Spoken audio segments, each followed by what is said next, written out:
Hello everyone, Dave Guerra here. Thank you for stopping by. Thanks for watching. This is Lessons in Leadership. Let's have a chat. Lessons in Leadership. This is what we do. And yes, we have gone to a one show a week format. Just need to reevaluate, take some steps back, see what's going on, see what we need to alter, see what we need to change. And yes, change is all around us, so we need to stay flexible and roll with it. Whether others from the outside don't see the change, we know we're making change happen. And if they don't see it, that's on them. You know, it's not about them. It's about you making a change. It's about us making a change. It's about rolling with the punches. And, you know, if they don't like it, that's on them. They need to maybe make some changes too. So, you know, it's a two-way street. But today's episode in Lessons in Leadership is 6 common time management mistakes. 6 common time management mistakes. Leaders, we have to manage our time. Leaders have to manage their time. And leaders cannot be distracted.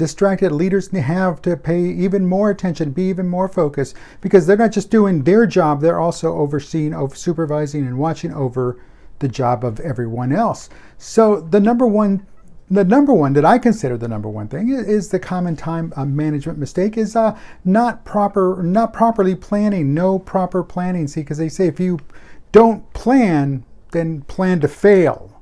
And that much is true. You've got to give some time in planning. You've got to prepare. As part of the 7 Habits of Highly Effective People training, there was an example in there, and there was a quote, and I don't remember who it was from. I do apologize, whoever said it.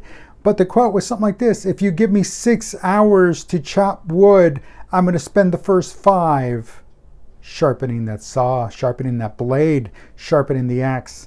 So you see, that's preparing. Because again, with a very sharp blade, a very sharp axe, they can take care of that chopping business, no problem.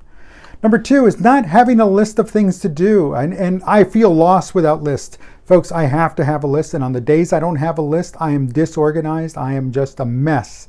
And it's true. I mean, that's one of my shortcomings. If I don't write it down and it's not there, it's not going to happen. And it's to my fault, to my detriment, to my demise, because I truly believe that one day it'll be don't forget to breathe, and guess what? That'll be the end of that. So that being said, folks, have a to-do list. It's real simple. You don't need anything just anywhere, just a little piece of paper, 3x5 card. There you go. There's your list. Whatever works for you. So get to work. Have a to-do list. Delegating, not delegating. That's also a huge. If you have the resources, you have the wherewithal, you have the individual supporting you, backing you up, then guess what? Delegate some of that. Automate some of that.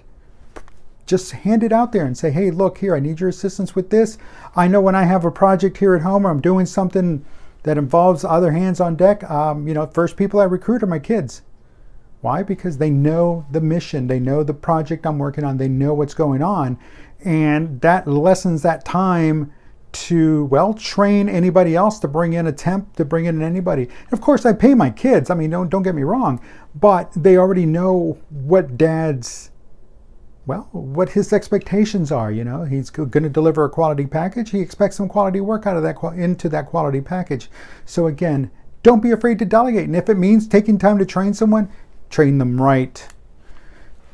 Stop being a yes person. Stop being a yes person. Quit saying yes to everything that comes your way. Quit saying yes, that I'll do it. Yes, I'll take care of it. And your plate's already full and you keep adding onto it by saying yes. Guess what?